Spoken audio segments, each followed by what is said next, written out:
You've had quite the journey to get into coaching. That was probably my favorite class in high school was weights. Getting into high school playing softball, loved the weight room. And so that's kind of where my journey started with lifting. You and I have talked about this before. As you separate from college athletics, you have to go through this identity shift. And that was actually the hardest shift, I think. Playing one year to coaching the next and knowing I could have played on. I was coaching for 4 months and I found out I was pregnant with my first. I had just turned 21 that September and I found out in November that I was having a little girl.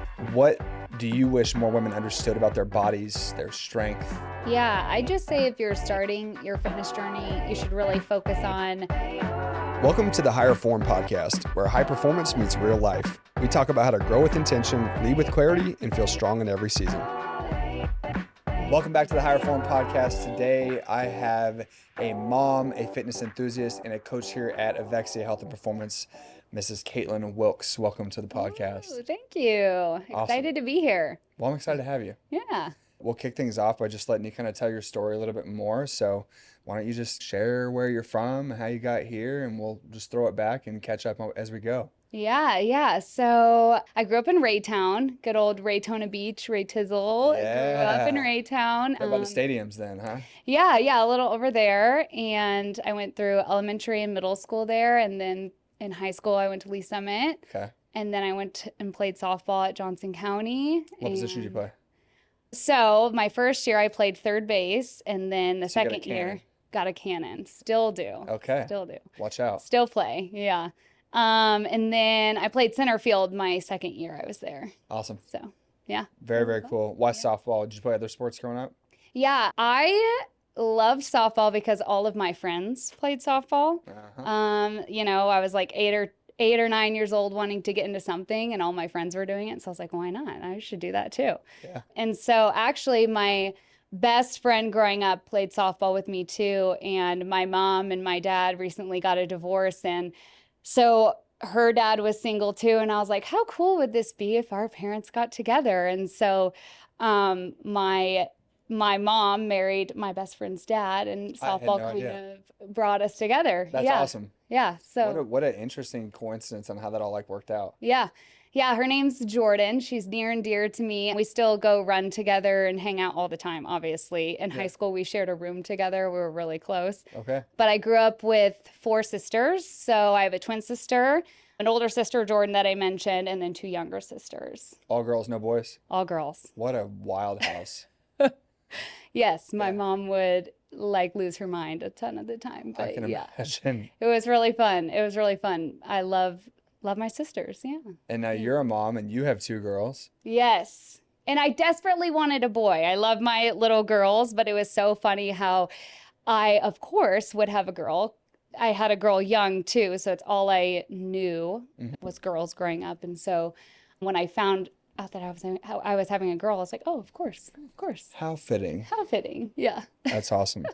So you've had quite the journey to get into coaching. I'll let you tell most of the story, but obviously you started playing sports at a young age. Was strength and conditioning prevalent during your softball years? What was that experience like through high school, through college? How did you get involved with weightlifting or strength training, or what did that look like? Yeah. So at Lee Summit, I felt like we had a really good strength program, weightlifting program. That was probably my favorite class in high school was weights. First hour, of course, hated that, but loved weights class. I loved just to compete, and I remember hang clean being one of my favorite things. I don't know if I'm still on the record board there, but I was at one point third place for hang cleaning 160, which was pretty good for a 17-year-old Did you weigh at that girl. time? Do you have an idea? Probably 150. Okay, so it's more than 100% of your body weight. Yeah.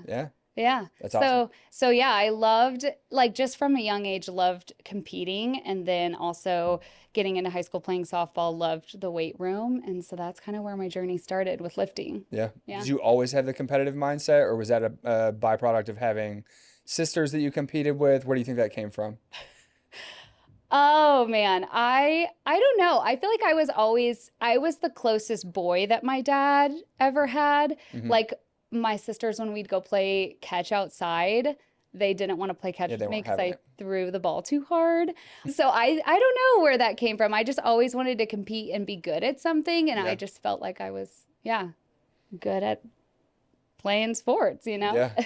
Had the competitive edge naturally. Yeah, yeah, natural. So Naturally. you had the good program and then you went to Johnson County. What was that college athlete experience like for you? I know a lot of Yeah. our coaches have shared their experiences in different sports in college athletics, but you Yeah. are the one that is the most unique in that you played softball while most of the rest of us were different sports. So, what Yeah. was your experience like as a college athlete? Yeah, honestly, my senior year playing softball, I didn't actually want to play on.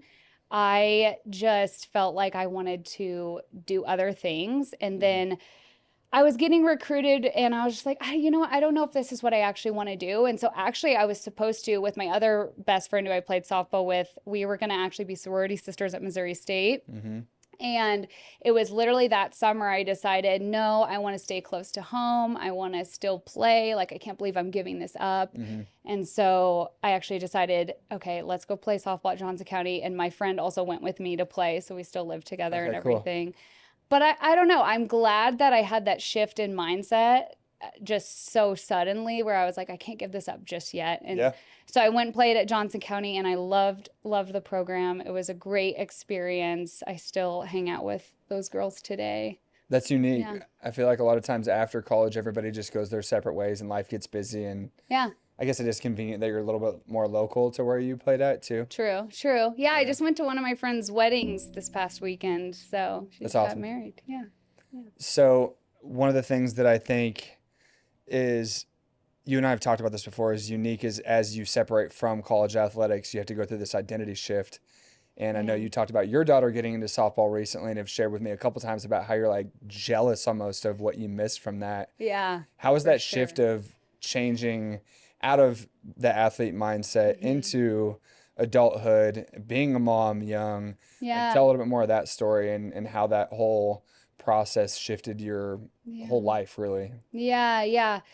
So it was really hard. I wanted to, after my second year at Johnson, I just kind of wanted to be an adult. Like I kind of wanted to just give it up, which is crazy now because I'd give everything to go back. Hmm. But shortly after I was done, I actually decided to stay on and coach the team. And that was actually the hardest shift, I think, is going from playing one year to coaching the next and Yeah, that's knowing I tough. could have played on. Yep. Because I was looking at those girls like, oh, I can go do that. Like, why am I telling them what to go? I can go do that, Hmm. And that's why I thought it was so hard to go to Johnson because it's a great program, but it was a 2-year program. Hmm. So, you had to go find new friends, go find a new school, and that was difficult. But then, you know, like hanging up softball was just so difficult. And then I was coaching for 4 months and I found out I was pregnant with my first, Emerson. And that was a huge identity shift too, because like I was the girl who played softball. And then I was trying to figure out who I was then. Like, okay, I'm coaching, I'm helping, I'm still going to school. And then 4 months later, I'm having a baby. Hmm. Like that was How old would you have been then? crazy. 20. Yeah, I had just turned 21 that September and I found out in November that I was having a little Crazy. girl. Yes. And just, yeah, me and my husband now, we've been together for 10 years, but I had only known him for a short amount of time as well. So, like, getting to know him and knowing who he was, and then also having a baby with somebody I just met, Yeah. that's just a huge shift in my life. Yeah. And I feel like I just lost that competitive drive, like that softball self of me, lost that, and then had to just step into being a mom. That was just so crazy. Some fast, big life changes. Big, big.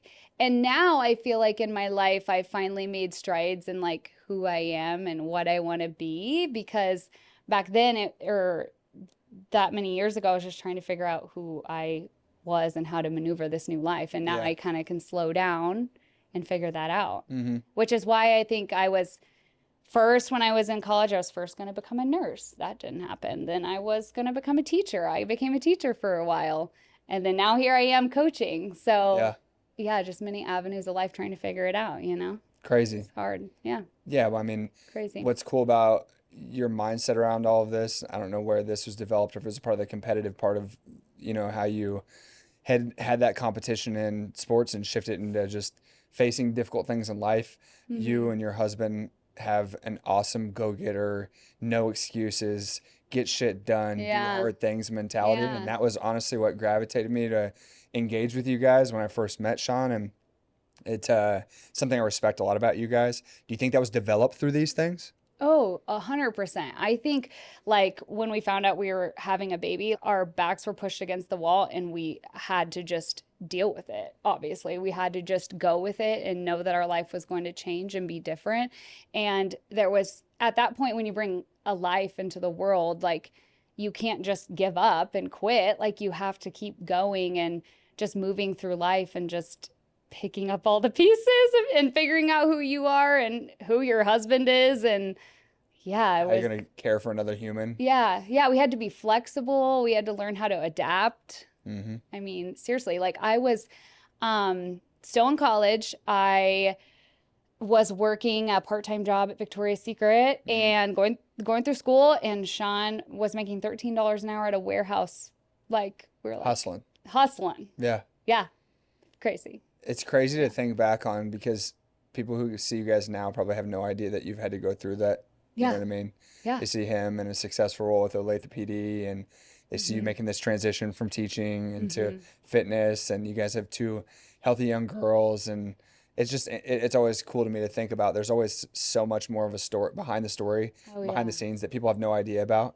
No You know, idea. and they looked at you guys now, they're like, oh, they're just a fit couple, and that's just how they've always been. And Yeah. I know that No. hasn't been the case. No. Been through the trenches, like paycheck to paycheck, no money, trying to figure out how to get formula and be these 21-year-old parents. Yeah. It's so hard. Yeah. I look Yeah. back at 21, I was having a hard time taking care of myself, let alone being able to prioritize another human, you know? Yes, yes. And we're so lucky our parents were so supportive. Like we really did have a good support system, which really Yeah. was so helpful, you know. So when was the timeline that you got into teaching? Like, because I know you said you were working part-time and you were finishing school, and then how did you get into teaching? Because I know it was a career Yeah. of yours for a long time. Yeah, so at Johnson my first year, I took like all of my nursing credits but two. Mm-hmm.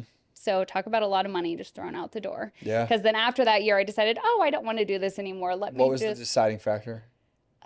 I feel like you just learn about yourself and you're just like, I don't want to be in a hospital around sick people. Mm-hmm. How did I not know that in high school or before that? I don't know. Silly. Well, I mean, it I think makes it's because sense. that's what all, like a lot of my friends wanted to do Mm-hmm. too. So I was like, oh yeah, let's try this. And so then that was a year wasted of school, but it's fine. And then that second year, I was like, oh, I'll just become a teacher. So then I take all these other credits to Mm-hmm. become a teacher. And then that third year, I still had to take some more credits, Racking them up. racking them up. I'm really well-rounded in education. Well, hey, that makes sense. I have no room to talk. I did the victory lap when I was in school too, so it took me 5 years to get a degree. Yeah, So yeah, yeah, you don't know what you want until you get a taste of what you don't want. yeah. I think a lot of times, and I too can relate to like wanting to get in the medical industry and the Hmm. medical field. I think there's a lot of appeal to that. Hmm. The job security is there, Yep. the financial opportunity is there, Hmm. the opportunity to obtain and maintain a job is there, good benefits, Absolutely. all that Yeah. stuff. But Hmm. then when you actually get in that clinical setting, ugh, Yeah, I'm just like, no, I yeah, just I had the don't same love feel. this. Yeah. And So then you got into teaching, yeah. taught for like, tell me about your journey as a teacher. Yeah. So I knew I wanted to help people. And so I became a teacher. I started out in third grade. I taught third grade. Then I taught fifth grade, fourth grade, and then fifth grade again. It gives me anxiety just thinking Yeah. about it. Yeah. It was so fun. You have great energy, Yeah. so I could see you like managing that well, but being around that many little kids that aren't mine would give me so Yeah. much anxiety. Yeah, yeah, the school system is just it's just hard. Like being in a room with 10-year-olds, 25 of them for 7 hours a day is really draining and teachers out there are working their butts off to make a difference with kids now and it's hard. So, Yeah, it's tough too, and I think this could be a pretty hot topic to cover too, is just the opportunity that teachers have to live a mhm. quality lifestyle with how important their job is. You know, you see all the different stuff around funding for an education system and the Department of Education, and teachers don't Mm-hmm. get the credit or the love or the opportunity they deserve. And it's Yeah. hard to find good people who want to go into influencing the next generation and all of that. What are your Yeah. thoughts on that whole piece of how hard it is to really be successful as a Yeah. teacher, make an impact,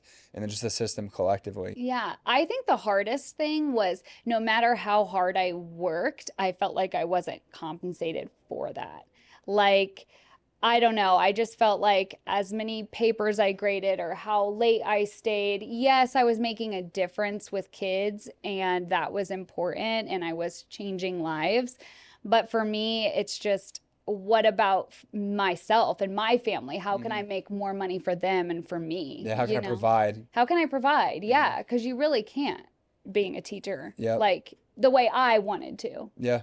So becoming a coach and getting certified personal training, like I can go out and help people still, but also fill my plate up with what I want to do and make more money that Yeah, way. that's so interesting to think about, because if you ask someone, if you go down a path of traditional education Mm-hmm. and you obtain all of the degrees and all the certifications and you go Mm-hmm. get your master's and you do all Mm-hmm. this, or going and getting a personal training certification, finding a quality studio or gym or Yeah. place to train, which one do you think creates you more opportunity individually and helps people? Yeah. And I think a lot of people think traditional education would get you further. Yeah. And in this sense, no, it didn't. It's kind of crazy, isn't it? Yeah, it's like, so why can I have picked this path first? I would have saved a lot more money, Yeah, but but that's life, right? And at the end of the yeah. day, I think we have to sacrifice things to find what we want. Hmm. Based on your experience, you sacrifice some of your younger years to Yeah. develop a mindset and deal with some adversity that maybe set you up Hmm. in ways you don't even recognize now, or ways you're starting to recognize now. Yeah, It's so easy for to look sure. back and be like, I wish this would or wouldn't have happened, but I think that's part of what builds us. Yeah, for sure. I agree. Yeah. When you get into training, what was, I know you had your own journey that kind of Hmm. like Mm. encouraged you down that path. Just talk about your personal experience Yeah. in fitness. I mean, not only are you going through the psychological changes and the mental changes and the lifestyle changes of being a young mom, but the Hmm. physical changes of having a child and recovering postpartum in the Yeah. middle of all of that. And then continuing to find yourself, which I think a big part of people finding themselves is finding your physical Hmm. strength and confidence and the way Hmm. you feel in your own body. Share a little bit about your story there Yeah. and some of the maybe ups and downs and challenges and wins and experiences you had on that side of things. Yeah. Yeah. So after I found out I was pregnant with Emmy, I was like, after I had her, I was like, I'm not going to be the mom that just keeps on the baby weight. I just remember thinking, I do not want that. Like, I still want to feel good about myself. I still want to be like presentable and have energy and live a good life for her. But Mhm. the one thing that sticks with me is just like, I just wanted to make sure I got back to that same pant size I was in before I had a baby. Mhm. So that was super big, big to me. And then as I lost the weight after having Emmy, I just wanted more. Like I wanted more of that competitive, like I just needed something more within fitness. And that's, I think, what led me into bodybuilding for the one show that I did. I also feel like I got into bodybuilding because it gave me more structure in my life that I needed. It let me not drink as much anymore Yeah. because you can't really have beers and wine and do all the fun. And I needed that structure at that time in my life because I was kind of either going down this path of drinking a whole bunch or I could give myself more structure and get or be competitive and have Yeah. some goals for myself. So that's why I got into that one show and did that one bodybuilding show, is just because I needed more structure. When was that then? That was 2020. Okay. Yeah. Like right in the heat of the pandemic, huh? Heat of the pandemic. Yeah. But then there was this other side of it that was really difficult as well, is like I had the structure and I was really enjoying it. I had a lot of fun on stage. And then after the fact, they don't really talk about that. Like, what do you do next after you're done and you've lost 30 pounds and you're like very small and now you're like hoping to maintain some of that. But I really struggled with the binge eating after the fact Hmm. and like, how do I like they call it reverse dieting. It was my first show. I did not reverse diet. What is that? Like I Yeah. just like You're like, I'm cutting ate down, so I'm much. getting lean, and then I'm Yeah. coming back out and doing whatever the hell I want. Yeah, yeah. And it was really hard because, like, me and my husband still love to go hang out and have drinks and have fun. And You guys are so, very social people. yeah, Yeah. very social people. So then once I like cut all of that out because I needed that structure, and then once I got some of it back, it was just really hard to balance again, Yep. you know? So I did that though. We got into powerlifting a little bit. I love lifting heavy, super fun. Mm-hmm. But now, as I sit here, I just feel like I want to have energy, perform well, eat a lot of food, but not eat like an asshole, Yeah. all the things. So, Yeah. yeah. Enjoy your life without putting so many boundaries around it for the sake of like chasing empty structure almost. Yeah. Yeah. Yeah, for sure. That makes a lot of sense. Hmm. Then making this transition, not only with your personal journey into fitness, Hmm. but then realizing how much it empowered you, what made you feel like it was time to go out and get a personal training certification? Because you trained for a couple of years before we had met. What sparked that transition from, okay, 2020 I did my show, I kind of rebound, had to find a way out of that somewhere in the last 2 or 3 years. You're like, okay, I think it's time for me to go out and officially look at this being a potential opportunity to help other people. How did that come about? Yeah, I just felt like I obviously love helping people, but I also had a lot of people coming to me asking me questions about fitness and health and how do you work out and what should I be eating? And I was like, I can give you all the advice, but also I feel like I need to educate myself a little more on this because I can only speak from experience. So that was why I decided to get certified. But also, I just wanted women specifically to, I don't know, I just wanted to specifically help them, especially moms, because we all need a coach. We all need somebody to hold us accountable. And that just gave me a lot of fulfillment helping others like obtain their goals, feel Yeah. good, have energy. Yeah. Yeah.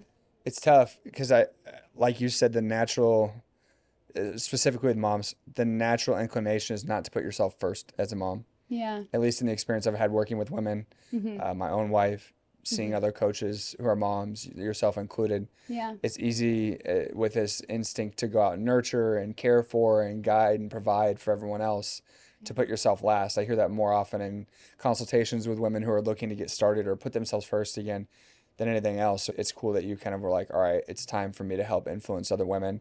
Sounds like it was kind of a natural transition for you. It just fell in your lap almost. Yeah. Yeah. And I had Sean's mom, Tony. She was somebody really good to talk to because she was also like a young mom as well. And she always would tell me, like, you need to do something for you. Like, this is your hour of the day that you can make yourself better and give time back to yourself. So go take the kids to the gym daycare. They'll be okay. Go drop them off. Like, you need that time. Yeah. So that was great advice from her. That's cool to have that influence from Yeah. someone in your family who's like, hey, look, you got to go put you first. Yeah, for sure. Yeah. So then here we are. You and I met through your husband. And funny enough, we'll have him on the podcast here shortly too. Yeah. But good dude. He and I crossed paths from him listening to another podcast that I was on, and then me connecting with him on Instagram and thinking that, like, man, this guy looks like he could be a good trainer. I'm gonna see if I can talk to him about getting a job here. And then you got me. And that's fine. I think that's a perfect trade because when I met Sean, I was like, this dude is a first responder through and through. He was born and bred to be a police officer, to lead the charge on the Go Further initiative, the foundation you guys have, which you can talk about a little bit if you want. But then you guys had come up here for a workout that we were doing for that charity and connected, and just remember being like, she's a trainer too. I wonder if she's interested in doing that full time. Yeah. So here we are. Here we are. What have you liked the most about making this a full-time role? I mean, obviously that was a big transition. You were teaching for like 7 years. Now you're full-time coaching, just now getting to the point to where your books are starting to fill up a little bit more and you're really getting in a groove. You've been here for a few months now. How have you liked training full-time versus teaching? Is it what you thought it would be? What have you learned? Yeah, I think the biggest thing that I've loved coming here is being around people who also really enjoy fitness and who also I can connect really well with. Like, it's fun to just talk about different foods or different workouts or different things we're doing, or we can all work out together and enjoy it. And it's not that I didn't have that teaching, it's just more all the time. We're talking about it all the time because that teaching I would just talk about it and be like, oh yeah, Caitlin, that's good for you. Like you're the one that always works out, whatever, Yeah. and it's just like, no, but can we talk about it? Yeah. So I think the biggest shift is just being around like-minded people has been so awesome. And Yeah. obviously I love working with clients and helping them as well.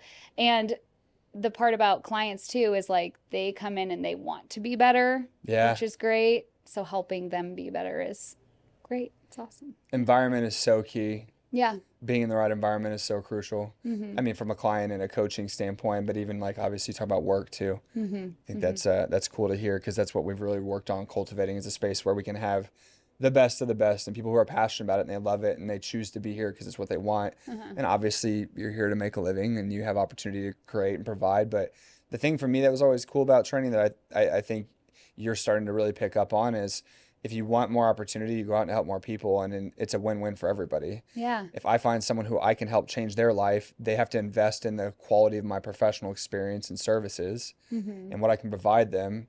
And through that, it's this big circle of wins, right? It's a win-win. They invest in themselves, which is in turn them investing and trusting me to be able to get them where they want to go.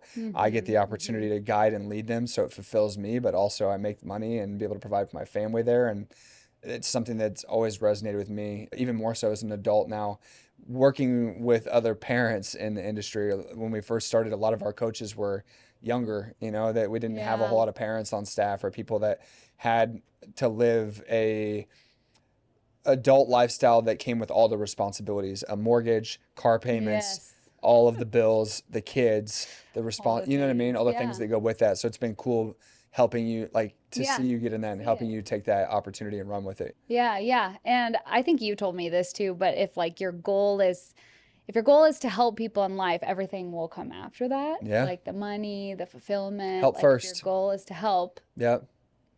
you're good. Yeah. Yeah. And to your point, I think just to sum up that mindset or that idea, it's find the right environment that you can go in and thrive in Mm-hmm. and set yourself up with opportunities where you can help people and it helps you. For sure. And if you Yeah. do those two things, then all of a sudden it just like you get to show up and have fun and immerse yourself in the process. And next thing you know, you're like, oh man, Yeah. like everything's working, Yeah. you know? I was telling Sean, I was like, I actually love going to work now. Like wake up and I'm excited. And some Yeah. days are harder than others, but Yeah, for sure. like I look forward to coming here. Just I love amazing. that. It Yeah. makes me happy because Yeah. we've enjoyed having you here. And I think it's been Yeah. cool to bring your personality here. You and Sean have main character energy for sure. You guys Okay. are the life of the Main party. character energy. Yeah. Yeah, you do for sure. And That's what got us in so much trouble when we were kids. that I think it's fun to That's talk why we about had a that. baby. But I think it's fun to talk about because you've Yeah. shared this with me some and you've alluded to it a little bit today. But you guys grew up more of the party lifestyle, more of the center of attention.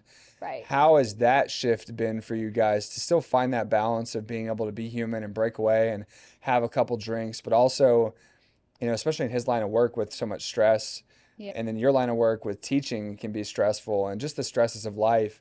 How have you been able to shift and find more balance and it not being so party centric or Yeah. booze or Yeah. substance Yeah. centric Yeah. versus now being able to use those things still, but in moderation and realizing that like it's a tool, but it's not the thing. Honestly, after the last few years, being hungover is terrible. Like, It's the worst. honestly, I can't stand feeling like crap. Yeah. And I don't know who we were at 22, 23, 24 years old and could like still wake up and function the next day. Yeah. I mean, we even had a kid at that point and we were like trying our best to, but yeah, I think just getting older and realizing that this is going to sound bad maybe, but do we even like the people we're going to party with? Like if we weren't drinking with them, would we actually like them? Yeah. So I think just filtering through some of those friends and Once again, environment. yes, and putting ourselves in an environment to better ourselves. And I think that's why the last few years we've started to really like take off with Go Further, take off with our fitness is because we're really selective about who we bring into our lives and what we do with our time. Yeah. So, but the hangovers too, they're just not it anymore. It's not worth it. I saw a quote Yeah. that was like, am I going to be happy tomorrow with the decisions I made today? And You're every time I right. want to drink, I think about what do I need to do tomorrow? Yeah. that I'm not going to be okay with if I feel like trash waking up and being like, shit, I shouldn't have had those drinks. You know Yeah. what I mean? Yeah. Sometimes it's worth it. Mm-hmm. And I don't think that it's unhealthy to do as long as it's in moderation, right? That could be a whole topic in itself. For sure. For sure. But no, I agree with Exactly. you on that. While we're on the topic of go further a little bit, you want to talk a little bit about your role in the organization? I know Sean will share more of that stuff in the future, Yeah. but just kind of how it's been with you guys starting a nonprofit and Mm-hmm. your involvement in that organization. Yeah. So Sean started it because he felt there wasn't anything that was on the proactive side for first responders. Everything's like reactive. Like if a first responder dies, this nonprofit gives the family this or whatever. But was really nothing for, at least in the Kansas City area, Hmm. for helping first responders get access to a gym, helping them with their diet, helping them with their mental health. Like, why aren't we doing those things to help people out and creating that community? Because he talks a lot about how first responders are kind of stubborn, like they don't want to ask Very for much. help. Yeah, they don't want to admit that they need help. And so him creating that gives officers or first responders space to, talk about what's going on, have a Hmm. community, have like events, actual things to go to meet other people that are trying to get better Community, and be better. environment. Yeah. Yeah, for sure. Yeah. Yeah. That's so cool. So, And that's near and dear to my heart. I've shared a little bit with him before and you as hmm well. Just I grew up in a family of first responders. So hmm I saw drinking was a big outlet Oh, yeah. and fitness was too at times, but being hmm able to have that circle of influence that was providing healthier, proactive alternatives to things Yes. versus being like, you know what, I'm okay. Like I'm supposed to be the strong one here. I don't need any help. You know what I mean? Yeah. I literally grew up in that environment Yeah. and it is what it is, but I think it's cool that you guys are doing something about that and it Yeah. feels like there's a whole bunch to come with all of the opportunity on that side of it, which we can dive into more with him. But Yeah, for sure. what about advice when you start to think about this desire and goal of yours to really empower other women, especially moms? What do you wish more women understood about their bodies, their strength, Mm. self-worth? What kind of advice would Mm. you start to give in regards to really framing up that mindset of helping someone make a change and pour back into themselves as a female? Yeah, I just say if you're starting your fitness journey, you should really focus on your energy and performance and focusing on how you feel day to day, getting stronger. Whereas a lot of women start their journey trying to become smaller, really worrying about the scale. How do I look in my clothes? And through my experience of 10 years of trying to look how I want to look, I feel like I just wish I would have focused more on how I feel in my performance, whereas I was really focused on becoming a size zero, not eating a ton, trying to I had this like idea in my head of what I wanted to look like. And I wish I would have just ate food and worked out and everything comes after that, Yeah. once you start doing those things, eating better, working out, everything comes after that. Looks come after that, I you know. feel like there's been more attention on that in recent years Mm-hmm. than maybe there have been in the past. I don't know her name, Ilona Oh, Maher, I Maher, I think is think so you her say her. last name. Like she's someone who's Yes. led the charge on like I can be strong and Yeah. not fit the perfect model for what Yeah, women should look like. And I know for you've posted some of sure. her stuff and Brittany's motivated. I think every woman who I love lifts her. weights loves her. She's Yes. been so popularized and I feel like that message is getting more and more spoken on, Mm-hmm. but still I feel like so many people naturally get to this spot where they have these expectations that they have to fit into something that maybe isn't really like the Yeah. best place for them to be on. Why do you think that is? Like why do you think that women especially, really Mm-hmm. people in general, but women especially get so fixated on it has to be this instead of Mm.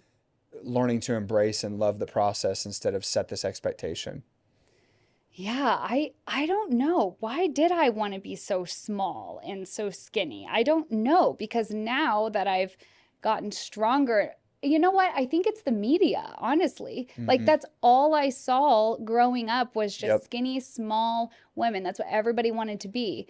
And now you have women like her who is just eating a donut in her car because she can. And I Hmm. love that. That tells me, okay, I haven't had a donut in a few days. I'm gonna go enjoy a donut. I'm gonna be completely fine Yeah. you know?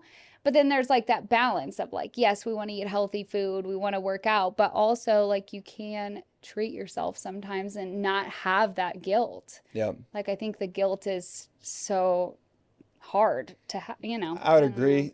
I would agree with media. You think about even just going back like what 40, 50 years ago, they used to have like these skinny Yeah. women smoking cigarettes in bikinis and like magazine covers and stuff, and it's like Yeah. this is what Oh yeah. sexy and strong and feminine looks like, Hmm. and how that's even shifted over the years. Then you have the big swing the other direction for body positivity and Yeah. all of those things, and then trying to find somewhere in the middle. And yeah, I think there probably is a lot of misleading messages. It's hard for me to speak to that obviously because I'm not a female, Yeah.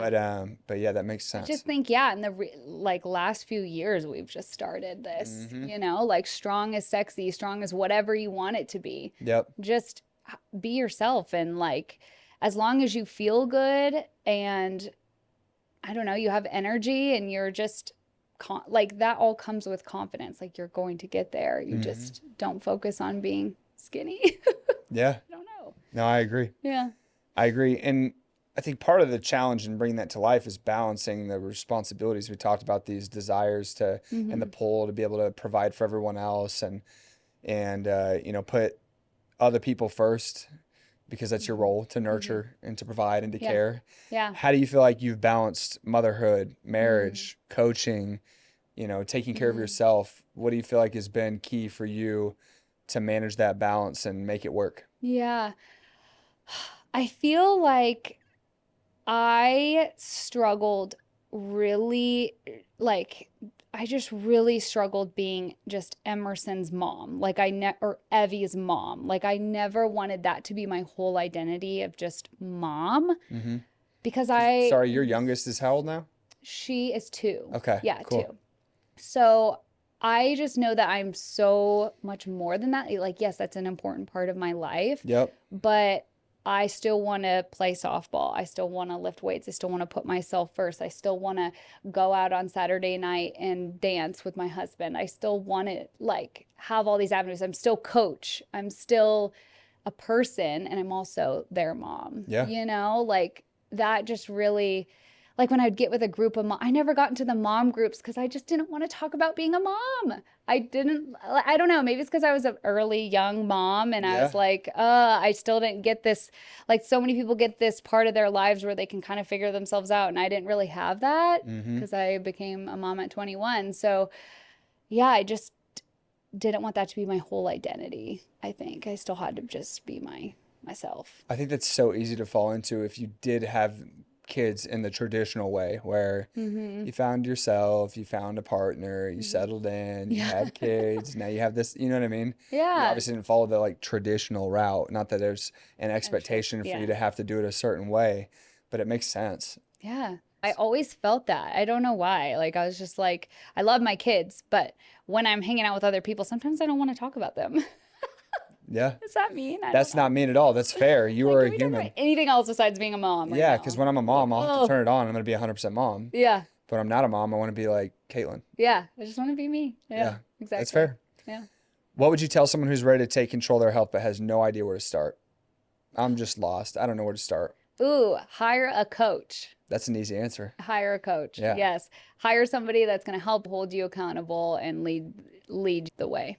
Yeah. Yeah. Literally hire somebody because you need that. Everyone needs that, honestly, Yeah. for the You've accountability. worked with But coaches. yeah. What's been the biggest value you've found in being the person working with a coach? So if you put yourself in their shoes and you say, okay, I'm going to go out and hire a coach. Here's why. Here's the Hmm. things that you'll get from that. What have you Hmm. found value in Hmm. working with coaches? Honestly, the accountability and the check-ins. Like I kind of already, when I hired a coach, I already kind of knew. I mean, you don't know everything. Yeah. And there were some things I've learned, definitely learned a lot. But I would say just that relationship with that person is so great. It's so important. They're just kind of a coach is like your therapist too. Like they just help you through life, Hmm. honestly. And so much of fitness is and should be your life if you're changing your lifestyle. So you need somebody to help you maneuver through that. Yeah, because there's Yeah. all kinds of different things that come up, emotions, thoughts, Hmm. situations. Hmm. Now, with so many different opportunities for coaching out there, you have everything from I hire someone online to I go to this franchise group training studio, or I go to a big box gym, or Mm-hmm. what we do, obviously a little bit more holistic and intimate and kind of privatized almost. Mm-hmm. How do I know where to start? How do I know where to go? Maybe I've had a bad experience. What advice do you have in regards to helping someone find the right coach or knowing what to Ooh. look for? Ooh. Man, that is good. I would say a coach that is gonna like listen to you and Yep. actually really get to know you and understand your goals. It should feel like intimate. It should feel right. It shouldn't be just like they should really get to know you and who you are and what fitness journey you've already had before you just jump in with a coach. Because there's so many other coaches out there that say, okay, go do this or go do this. And it's like, well, do you even know me or what I need? Hmm. So just somebody who's going to listen to you. Yeah. Yeah.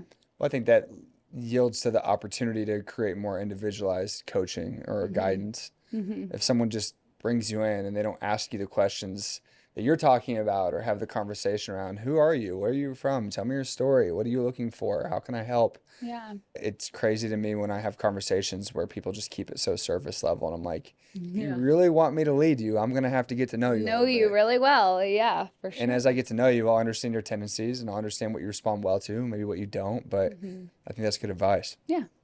That's awesome. I think we've covered most of the different things I had Yeah. on the agenda to chat about today. Is there anything that Great. we didn't get to that you'd like to share with the audience here? No, I don't know. You don't have to say anything else. Yeah, there we go. I think that you covered a lot of really important topics and it was great to hear your story, and Yeah, thank we're you. excited to have you on board. I know that we haven't worked together for a long time, but Mm-hmm. it's been cool to see you settle into this new career path, and Mm-hmm. you've been a great addition to the team. It's been a pleasure. Perfect. Thank you. Cool. Well, thanks for Excited to be joining us here. today. Yeah. And if you guys ever have any other requests or questions about anything else you'd like to hear us talk about, or anyone you'd like to have us interview, feel free to reach out. We'll catch you next time. Thanks for listening to today's episode. If you liked what you heard and want to hear more, you can follow us on social media and tune in anywhere you listen to podcasts.